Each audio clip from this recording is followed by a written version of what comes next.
VASCO'S new form, runner's high. Let's talk about it. So, to begin with, what is a runner's high? Well, to put it simply, a runner's high is a brief, deeply relaxing state of euphoria. Well, at least according to this website. But it can be looked much deeper into when it comes to what exactly it does. So, although it isn't a very common experience, actually it's pretty rare even among athletes themselves, but a runner's high means when you run for so long that you don't feel like you're running anymore. Running feels like walking, and walking feels like nothing. It is almost reaching a state of numbness. The best way I could personally describe a runner's high is, in contrast to your mentality reaching flow state, your physicality reaches flow state instead. After this weird experience, when your exercise finally ends, it feels like nothing. Temporarily though. For that brief moment in time, you feel like you could go for another run, no problem. That is the best way I could describe a runner's high. So for Lookism, specifically for Vasco, what exactly happened in the latest chapter in his fight with Eli? Well, just as it was described by the legend himself, Brekdak, Vasco reached his own runner's high. I've said runner's high a lot in this video. Oh. Anyway, that's besides the point.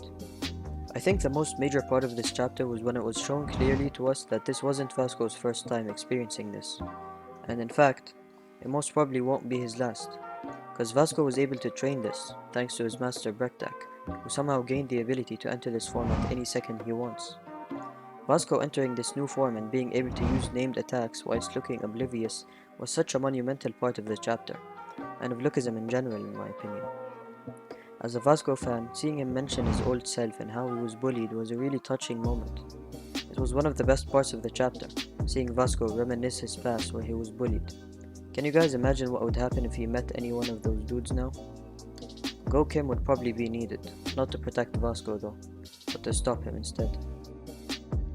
Vasco's runner's high is actually quite different though, as obviously he didn't achieve it whilst running, which is a thing that can be done normally as well. You know, some people, including me, like to call this new form Vasco's Ultra Instinct, but after looking deeper into the matter, I've realized it could go both ways. Ultra Instinct can't really be compared to this new form as it isn't a natural thing that could happen to anyone in real life, and I think that's the main differential point between Runner's High and Ultra Instinct. UI has a supernatural aspect, where the user can enter it by being knocked out and just commit unrealistic acts, whereas with Runner's High, that's simply not the case. Another difference is that so far, up to our knowledge, Ultra Instinct can't really be controlled, unless you take into consideration the theory that John Gunn is a person that is always in a state of Ultra Instinct, hence the color of his eyes being black. Vasco's new form can be trained. In fact, he was probably trained by Brekdak on how to make the most of this state, and if he ever gets into it, how to use it to the greatest extent to win practically any fight. Whilst Ultra Instinct is just a form you could randomly find yourself in if you accidentally get hit in the face with a toast. No, but for real though, Runner's High and Ultra Instinct do share some similarities at the end of the day. For example, the weight gradient of the eyes making it seem like the user is unaware of the reason behind the situation they have been placed in. Or even the fact that these forms both grant you fully regenerated stamina and, as it seems, endurance, where you can fight for much longer than you normally would without experiencing any fatigue or pain. Not even mental stress either. I'm honestly hoping Zack gets another fight this arc, because if his fight against that pre-gen 78-year-old was his only fight this arc, I'm gonna be disappointed in him, even as a Vasco fan, because he never really got anything in the scope of a power-up. And he didn't really need it either.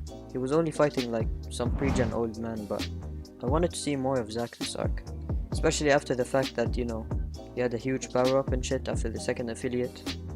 Or, not really a power-up, just a training arc. Basically all of Allied did, almost. So, yeah, I mean the closest he got to that was a couple of flashback panels of him remembering he was durable after training and also remembering his legs could now move faster because of his training halfway through the damn fight. Meanwhile, Vasco got a literal physical power-up. Like, what he went through was something that any normal human being could go through, if they have the ability to do so. It's not a mental thing, it's not a flashback thing, it's not anything of the sort. It is just a physical body power-up. I guess that could be another difference between Ultra Instinct and Runner's High. That's besides the point though. I guess Zack just didn't drink enough flashback juice or something.